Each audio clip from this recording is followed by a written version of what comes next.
এটা সমাজে একটা নোংরামি তৈরি করার জন্য একটা প্ল্যান। হিজাব সবাই জানে, সারা বিশ্বের মধ্যে হিজাবের উপরে একটা বড় একটা জায়গা আছে, বিশাল বড় সম্মান।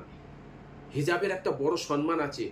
গায়ের মুসলমান, যারা গায়ের মুসলমান তারাও হিজাব পরে বেড়ায়। আমার এখানে যখন মুখ্যমন্ত্রী এসেছিলেন, মাননীয় মুখ্যমন্ত্রী, তিনিও হিজাব পরে এসেছিলেন। সোনিয়া গান্ধী থেকে শুরু করে যত মন্ত্রী আছে সকলকে দেখেছি যখন কোনো পবিত্র জায়গায় যায়, ভালো জায়গায় যায়, হিজাব পরে যায়।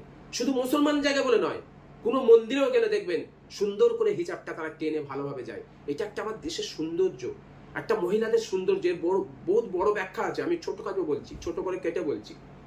তো আমাদের দরকার, প্রয়োজন আছে এই ধরনের যারা বিভ্রান্তি তৈরি করে তাদের উপরে কঠিনভাবে মানে মানে যাকে বলা হয় পদক্ষেপ নিতে হবে। এটা আমার দেশের, আমার রাজ্যের পুলিশ প্রশাসনকে দৃষ্টি আকর্ষণ করতে চাইছি। তাদের এই ধরনের কাজগুলোকে যেন ভালোভাবে তারা পদক্ষেপ নেয়।